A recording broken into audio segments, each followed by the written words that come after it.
After we turned off the light, nothing. I couldn't sleep.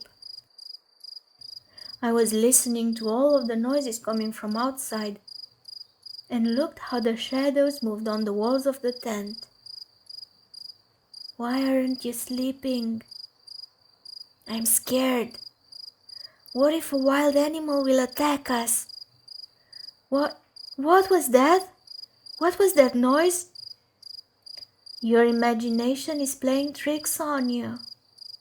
So, I'm afraid of something that's in my imagination?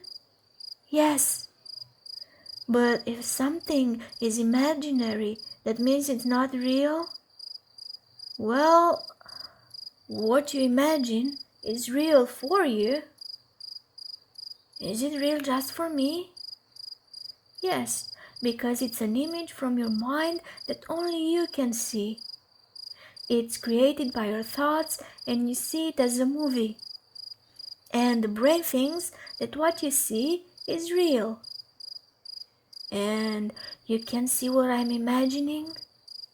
If you tell us what you imagine, maybe we can imagine it too. But we might imagine those things a bit different. So, if I'm scared of something imaginary, the fear that I feel is real? Yes, it's real, and it manifests itself in your body. How is this possible? Did you hear that? Or is it just my imagination? Again, it seemed to me that more strange noises came from outside. And I was more afraid. I wanted to hide. My imagination is a frightening place. I wish I had no imagination at all. Ugh, believe me, you don't want that. It's good to have imagination. You just need to learn how to use it, okay? Uh-huh, alright, yes. Come on, don't be so silly. I'll show you how. Yes, you can. Show me, please. Yoli took a notebook and a pencil and prepared to explain as best as possible. Yoli opened the notebook at a new blank page and asked me if I remembered the Tower of Emotions. To make sure, Yoli drew the tower and I remembered the emotions from it. The Tower of Emotions: joy, confidence, optimism, pessimism, worry, discouragement, anger, fear, powerlessness. Then Yoli drew the shadows that come with negative thoughts. The labeler, only the bad, the mind reader, blames others, all or nothing, you're always guilty, and the fortune teller. What shadow do you think scares you right now? Well, is it the fortune teller? Exactly. Aha, and how is that? How does it manage to scare me like this and to make me feel fear in my body? Yoli was thinking, then started to explain. When the fortune teller comes to visit you, it brings negative thoughts.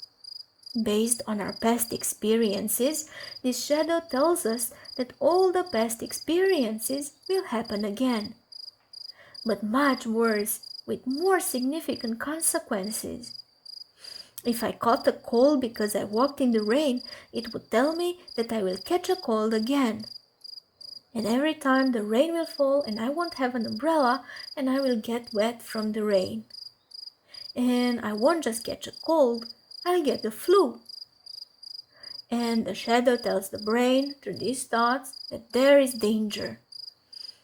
I remembered how the brain uses these thoughts to make shortcuts, to be able to identify threats and keep us safe. So when the brain hears these thoughts from the fortune teller shadow, it gives the alarm to put us on guard, to be prepared to defend ourselves.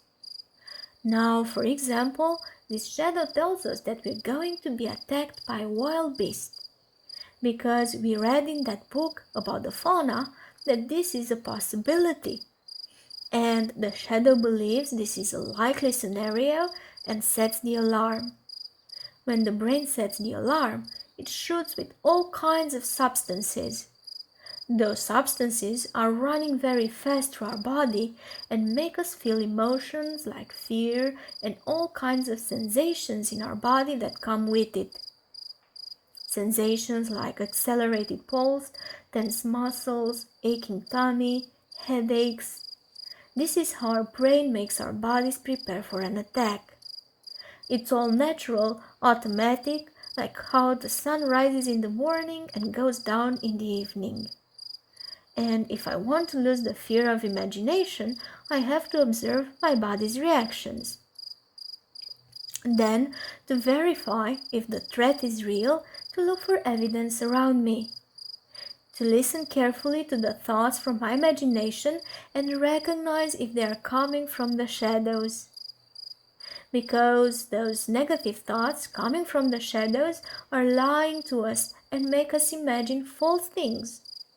But a false thought hurts us in reality when it manifests itself into our body through emotions. And we can control our imagination by controlling our thoughts. Wow, those negative thoughts have a lot of power. All thoughts have power, but the negative ones take away our power and make us trembling with fear and feel powerless. All of a sudden, we heard a loud howl, so loud that even Yoli woke up.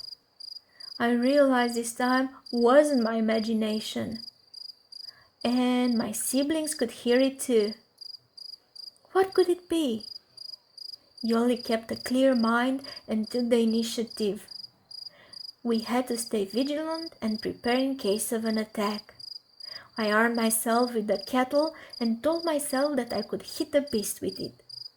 Yoli decided that the sharp pencils could stab the beast.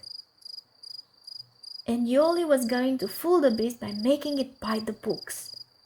And because we read that animals announce their domination over the territory by howling, we started to yell as loud as we could and make noise and sing. We made the loudest uproar. No wise creature would come close to us.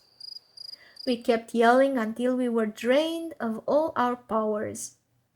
And we fell into a deep sleep until the morning. But in the morning the howl was back and woke us up with a startle. It was coming from somewhere very close. We had to get out and see what it was. But no matter how many things we imagined last night about it, nothing was even close to what we saw outside when we went out.